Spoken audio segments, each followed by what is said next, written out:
Isang mapagpalang araw po sa ating lahat, mga kalingap, mga ka-business po namin na mahal. For today sa vlog po ay gagawin po natin ng isang reaction video patungkol po kay Damulag sa kanyang pagbabalik sa ka-business. Pero bago po ang lahat, nais ko lang pong humingi po sa inyo ng suporta. Baka pwede po subscribe, pakipindot na rin po yung bell button notification para ma-notify po kayo sa mga bawat reaction video na i-upload po natin. Doon din po, pakisuportahan at bisitahin din po natin ang YouTube channel nila Ka-Business Official, Papadins TV, Ka-Business Family, at ang anim na mga kagwang. Doon din po sila Balsantos Matubang at Vlog Kalinga Prab. So yun po mga ka-business naming minamahal, nandito na po ang mga bagong produkto na ini-endorso ng Ka-Business Family. Ayan po mga ka-business, meron po tayong mga bagong product na inilo-launch. No? Ito po yung ating gagamit sa pang-araw-araw na buhay natin sa car and motor na accessories. Oh wow! Ayan, meron po tayong tire block, meron din po tayong magic gatas mga ka-business. Ito po yung pampakintab. At meron din tayong pampabango ng sa helmet. No po? And pwede nyo pong i-check yung ating mga produktong ito sa ating official website ng kabusinessofficial.com. Lahat po ito kinagamit ng Ka-Business Family at yun, karentesadong epektibo na ka-business. Po, mga ka-business, meron din tayo bagong produkto ngayon. Ito po ang warts removal. Uy! Po, yan. At saka meron din po siyang cream. Effective din po yung mga ka-business. Konting patak niyo lang po. Antayin niyo lang siyang matuyo at siguradong warts removal agad. Wow! At meron din po tayo hair grower.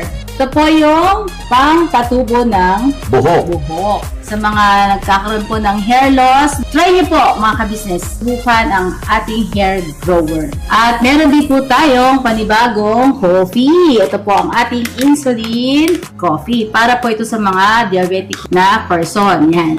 Insulin green coffee with balaba, ampalaya, turmeric, mangosteen, agaricus, mushroom, moringa, lemongrass, green coffee bean, and non-dairy creamer. At meron din po siyang stevia mga ka-business. Super effective din po ito mga ka-business sa mga diabetic po.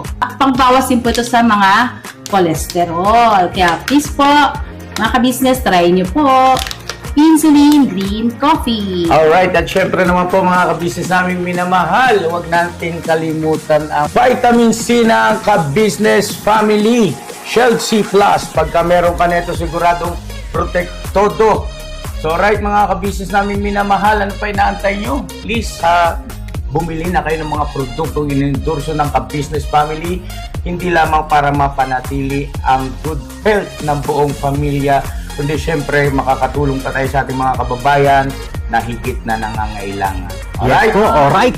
At meron pa, dadagdag ko lang mga ka-business, kung gusto nyong pumuti at lalong gumapot, gumanda, meron po tayong bagong produkto, ang Bandara Revitalizing Set na. Oh wow!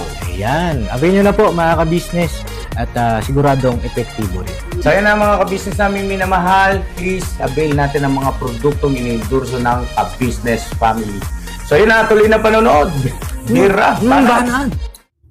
Ngayon po ay tatalakayin po natin tungkol po dito kaya Damulag po ay dating membro ng kagwang na ngayon po ay nagbabalik bilang kagwang ulit for the second time around, nga. Kasi po itong si Damulag po ay umalis po noon kila ka-business na walang paalam. At kung hindi po magkamali, mahigit isang taon na po siyang nawala sa ka-business. At ang pagkakatanda ko po ay noong pang nakaraang birthday po ni Papa Dins, kanyang pag-alis. Kasi po may nakatakdang pag-alis po nila noon sa extension nga po ng birthday ni Papa Dins. Pupunta po sila sa Isla Verde. Usap nga po sila, nakasama po siya doon. So nung nalalapit na po ang kanilang pag-alis, ay pinuntahan po nila itong si Damulag sa kanyang bahay. Pero sumang palad, hindi po nila ito nakita. Kahit na anong gawin po nilang paghahanap kay Damulag, hindi po talaga nila ito matagpuan. siguro po itong si Damulag ng mga panahon na yun ay nagtago at talagang ayaw po niyang sumama. Siguro po pagbalik po nila papanis galing sa tour nila noon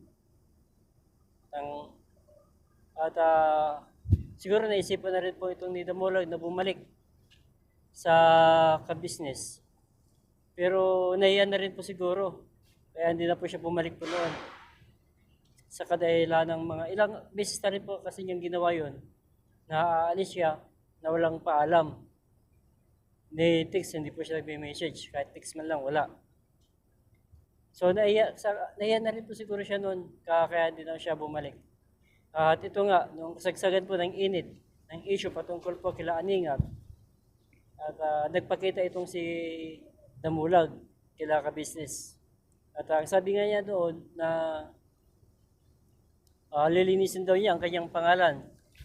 Siguro dahil sa nagkita rin po sila ni Aningat noon, o baka may mga naging negative na nasabi siya doon. Kaya yun ang sinabi niya. Pero itong si Damulag po ay sa pagkakatanda ko, wala siyang masamang sinabi kila ka-business sa ka-business family.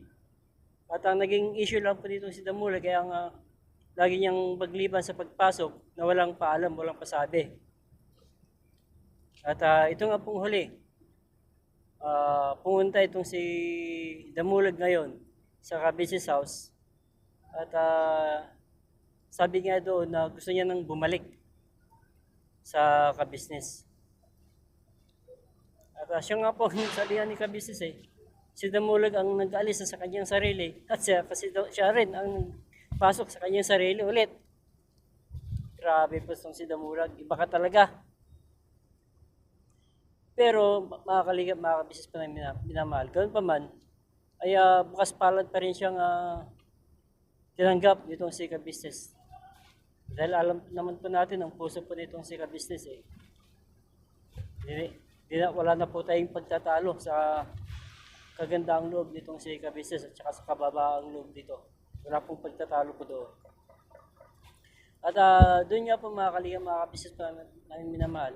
May sinabi nga po itong si Buslib sa kanya na hanggat maaari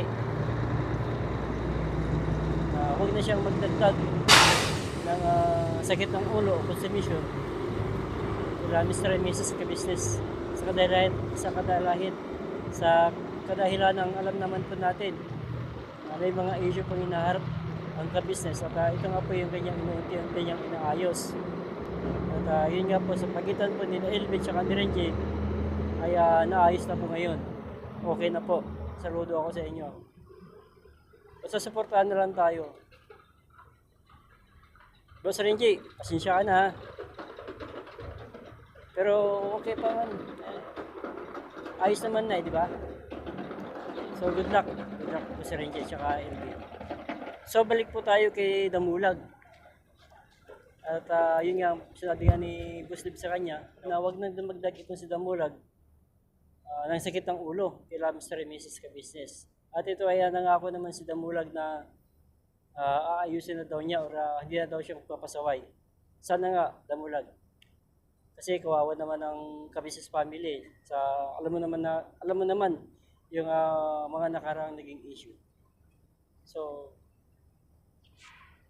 behave ka na lang. So, ito ang maganda mo lag. Welcome back again sa ka-business family.